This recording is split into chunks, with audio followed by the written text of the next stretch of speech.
What is up, everybody? It is your boy, and welcome back to Quick Thoughts. And this is going to be a quicker Quick Thoughts episode, at least I think it is, because we're only going to be talking about two quick topics, and one of them is going to be really fast, the other one's going to be a little bit on the longer side.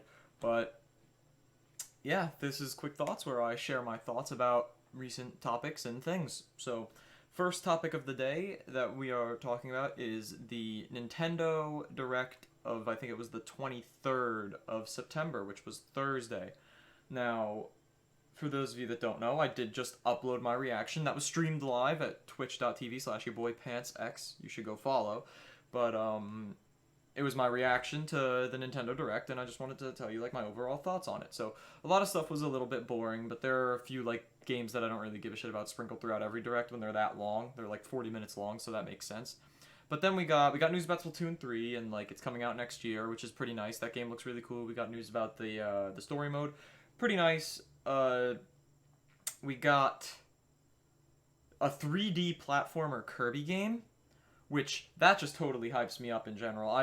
Oh my god, I love Kirby games, and a 3D platformer Kirby game is something that I've been wanting for a very long time now, and yeah, I'm really happy that we're finally getting that. And other exciting stuff that was announced, the Super Mario movie, with the incredibly odd cast of Chris Pratt, Charlie Day, Anya Taylor-Joy, Jack Black, Keegan-Michael Key, Seth Rogen, Sebastian Maniscalco, and some other people, and Charles Martinet apparently is going to have cameos, but that was surprising. But other than that, the only other big news that we got is that we're getting our final Smash fighter on October 5th, which I believe is like a week and a half from now, roughly, which I'm excited about. I'm really hoping it ends up being something like Crash Bandicoot or Scorpion or Bandana Waddle Dee, something like that. But yeah, check out my reaction. It was uploaded yesterday onto the channel, and that's really all I wanted to say about that topic. And the second topic is the main reason that I wanted to record this video for you guys. So if you don't know, TSM Myth, a professional esports player, if you will. Not as much esports now as he is content creation, but he still competitively plays video games, primarily first-person shooters. And he claimed that a console or controller player could never be in his top 10 gamers of all time because of aim assist. And I wanted to talk about that today on, is aim assist really a bad thing? Now, I am a really good person to talk about this, not to just give myself credit or anything, but I always have been a big console player, and then I got a gaming PC and I started playing more games on keyboard and mouse. But I still go back and forth a lot. Like Call of Duty, I almost play exclusively on controller because it's just how I've always played it since like second grade when Black Ops 2 was around. But I just have always been a controller player on a lot of first-person shooters. When I played Valorant, which was, I don't really play Valorant that much anymore, but Valorant, obviously, I was exclusively on keyboard and mouse because that was really only what was available when I played it. And then the big example here for me is Splitgate. Now, Splitgate is a first-person shooter. Basically, it's very similar to Call of Duty, but there's like portals and stuff, so it's like if you took Portal but made it a first-person shooter. It's a pretty fun game, and I wouldn't necessarily say I'm back and forth between playing keyboard and mouse and controller, but I started off playing keyboard and mouse. I realized how similar it was to Call of Duty, so I started playing on controller a little bit, and because I was comfortable with controller on Call of Duty, so I figured that would be a thing. So I play primarily on controller, but I do play on keyboard and mouse every once in a while if I don't feel like syncing up a controller to my PC.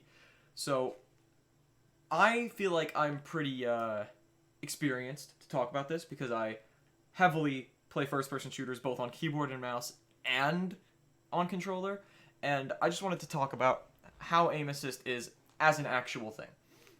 And for those of you that don't know, aim assist is a thing on controller and console first-person shooters where if you're aiming at in the like close vicinity of an enemy, it will shift your aim slightly closer to them.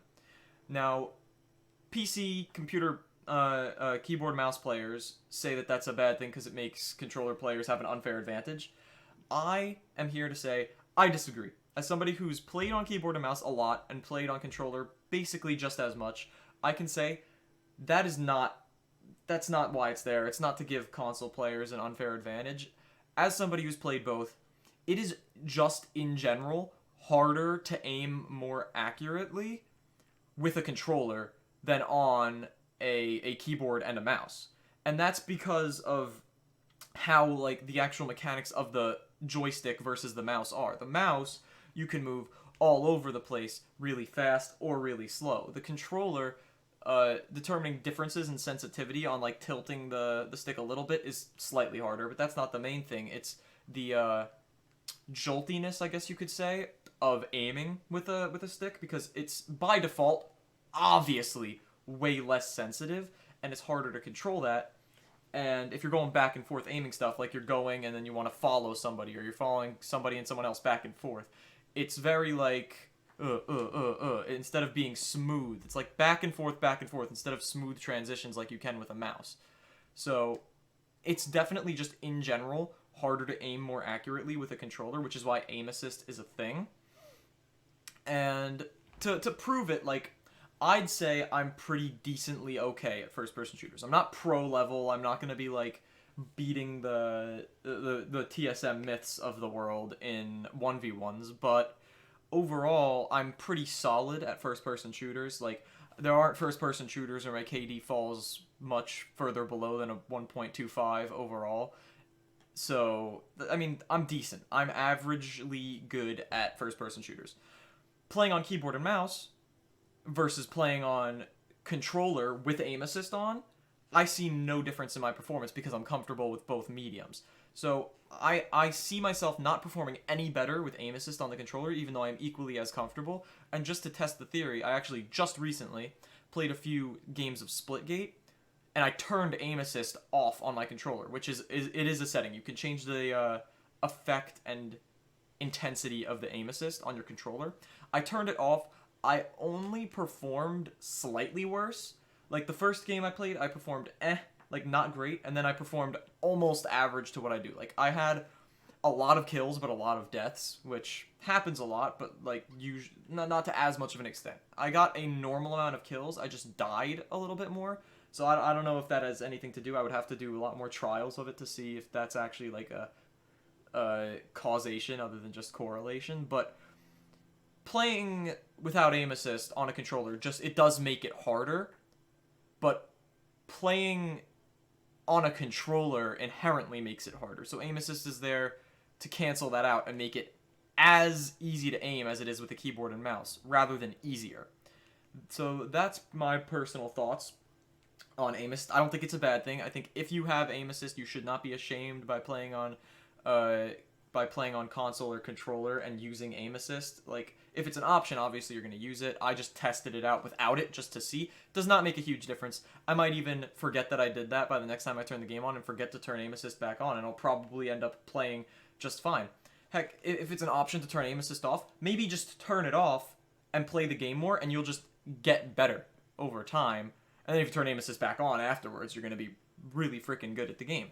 Aim assist, again, does not change it by that much. Like, first of all, it only follows if you are, like, already on the target. Aim assist is more so for following moving targets than for snapping on to still targets. Like, if you're aiming at somebody, let's say you have your reticle on a person and they start running, it's gonna, like, slightly shift to the side. It's not gonna be like your whole character's gonna move and the camera angle's gonna shift like 90 degrees to the right.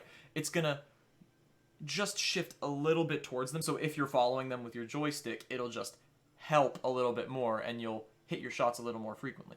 So overall, aim assist is a good thing, and I think you probably should just use it, because honestly, rather than aim assist putting you at an advantage over keyboard mouse players, not having aim assist and playing on a controller puts you at a disadvantage against them. So that's my personal thoughts, because of how much more sensitive and dexterous, I guess you could say, you could be with a mouse. I just think playing with a controller, aim assist is just a very fair way to balance out how easy it is to aim with a mouse compared to a joystick. So that's all I really wanted to talk about in today's video. Let me know what you guys thought about my my thoughts on the aim assist little drama that's happening, because I know I've hopped in some Splitgate lobbies and they see people with that little console player show up as the little console player icon show up as their profile picture, and they'd be like, oh, controller player, they're bad, or ooh, they only won because they have aim assist. I've heard that a lot, especially recently, because of what Myth said. He did apologize and say that he shouldn't have said what he said, which he shouldn't have, but he apologized, so like whatever. I don't really care. I like Myth. He's funny. I like watching his shit, and I'm not gonna stop just because he said that. Because again, I'm not exclusively a controller player. I do both like pretty equally, but yeah, I just think that is how it is, and aim assist should be there. So let me know what you guys think about that whole topic. Let me know what you guys thought about the Nintendo Direct, and I'll see you guys in the next video. Deuces.